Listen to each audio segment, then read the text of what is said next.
Vladimir Putin is not exactly one of the most popular world leaders at this point, especially considering the ongoing conflict in East Ukraine. So he probably feels the need to reach out a little bit, and he's going to do that quite literally in the videos we're about to show you. He's currently at the Asia-Pacific Economic Cooperation Leaders meeting with leaders of many countries, including Germany. Barack Obama's there. What you're about to see is video of him offering a shawl to the First Lady of China, and take a look at the way she reacts. Oh, thank you. Thank you. No.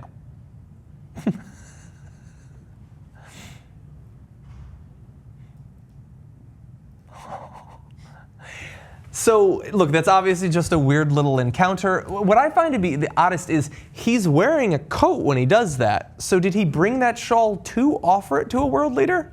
Was he going coat on coat? I don't know, maybe double coat. No, this is the guy who rides in the snow on a horse bareback. So that's not a coat, that's a shawl. So he offered some sort of blanket, which maybe because it's cold was probably off. Here's what happened. Perhaps. They offered, clearly because it was cold out there, they offered everyone blankets. Okay. And then he offered his to, so for whatever to the reason, First Lady of China. And she said thank you, but then she was like, oh wait, I brought one. And she put on. But two things that strike me as odd there. And look, I don't know a lot about international diplomacy, but one that they didn't offer one to the First Lady of China, which is odd. But also, if it gets offered to you, how is that not a faux pas to be like, get away with your blanket, I got my coat. I can at least keep it for 15 minutes or something. I think that's an odd faux pas on her side. The reason I bring this up is it's not often that I feel bad for Vladimir Putin at all. And look, he's a horrendous human being. But the look on his face as he's sitting there like, oh yeah, that's fine, don't worry about it. He looks like the rejected guy at a school dance. I'm gonna go against you here. I think that was all. The blankets were clearly offered like they give them to the important people in first class on a flight. Exactly. And that all the rest of y'all can just fucking freeze, right in the back. You don't freeze really in the back because you're from the body because you're so close to everyone else. Right? In there, exactly. Yeah. Okay, so you're not buying that one. So I buy that that was a nice gesture, and she even kept it on for a little bit, and it actually made him.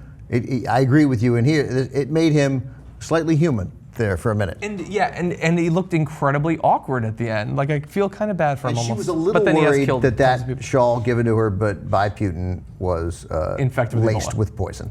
Exactly. Yeah. That's one of the KGB's tools. So we also have multiple encounters over the course of the weekend of Barack Obama speaking with Vladimir Putin. And I think we have some pictures of an odd, awkward encounter between them as well. You see he's like reaching out. And then he was like, I don't know, he's going to tap him, but he just continued to put his arm on him and held it there. Okay, I did not see this before. That's interesting. Yeah. Well, look, they want to look the part, although it does remind me of Bush.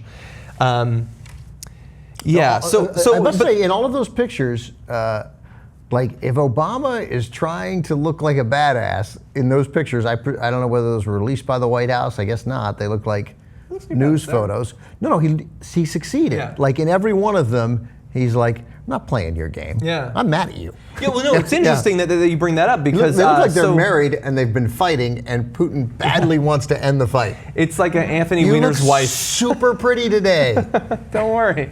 Yeah, and so the reason that we bring that one up is, as our executive producer Irina Nikita brought up during the meeting, I originally thought it was incredibly awkward that he went to tap on him or something like that. Irina says she perceived it as sort of like she didn't agree with the term aggressive, but the body language was, I'm not scared of you, I can put my body on you. And look, at this point, we don't have a lot of information about what they actually spoke about. Who's scared of Barack Obama? Oh, well, he represents the United States. Nobody. But he's known as being this sort of like alpha dog wrestling, horse riding figure. And so this is supposed to show that he's not afraid to get in the face of the most powerful man in the world. Putin is? I literally don't know which guy you're talking about. At this point, I guess Baghdadi. No, I mean Obama. Obama is the horse riding guy? No. Putin is. Yes, he's an alpha guy. This is a continuation of that behavior. And until actual quotes come out about what they talk about, and we know that they spoke for about 15 to 20 minutes scattered throughout the day, until then, we only really have body language to go by. And it looks like he's trying to both be a little bit more human in trying to seduce the first wife of the leader of China, but also show that he perhaps won't back down from Obama. I don't know. Yeah, I mean, I am going to officially ban my own analysis of the body language from those photos. Okay, that's totally fine. You can totally do that. Can't possibly know. Yeah. And neither do you. Yeah, no, I don't.